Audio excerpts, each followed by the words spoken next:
So we are here, Ted, in the 1738 kitchen of the Stratford Hall Great House, where the cooks would have made dinner meals, every meal for the family as well as for their guests when they would host, numerous parties and events here at the Great House. This is the real deal here. This is, yeah. So really unusual that we have the original 18th century kitchen.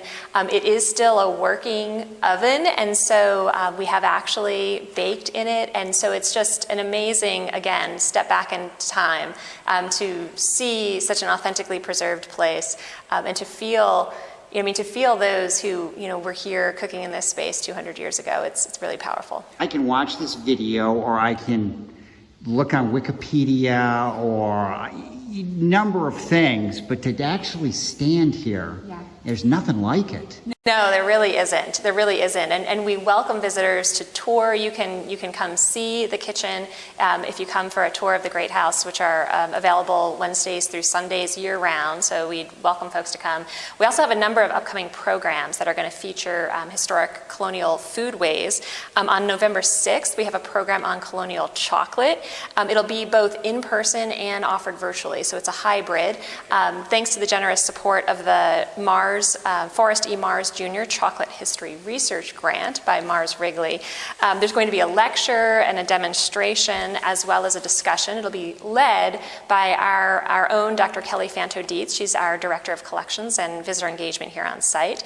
And we'll also be featuring historical chef Dontavius Williams and author and celebrity chef Michael Twitty and also celebrity chef Chris Scott. So it's going to be a lot of fun. It's going to focus on chocolate recipes that Caesar, our enslaved cook here at Stratford Hall, and chocolatier would have made for the Lee family back in the 1770s. So a really wonderful program talking about chocolate in early America. We'll have another colonial baking program on November 23rd. So if baking is more your area of interest, Justin Cherry will be baking in Stratford's oven, in the original bake oven. And so that will be a virtual program on November 23rd. You'll be able to watch that demonstration, and there'll be some Q&A and panel discussion with Justin Cherry.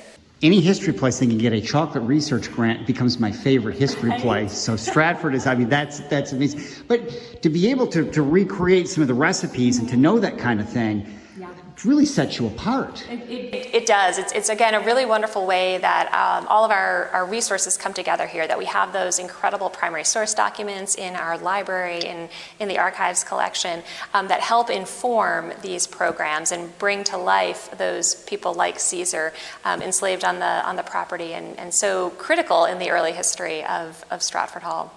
And as I look at the table, I can see there's eggs, there's peanuts, there's tomatoes, there's crabs. Yeah, and that's the actual chocolate stone that you see there, that kind of big silver stone. Yeah. Very few that we know that survive or are documented to have existed at this point in colonial America. So a really rare for Stratford Hall to have a chocolate stone from that period.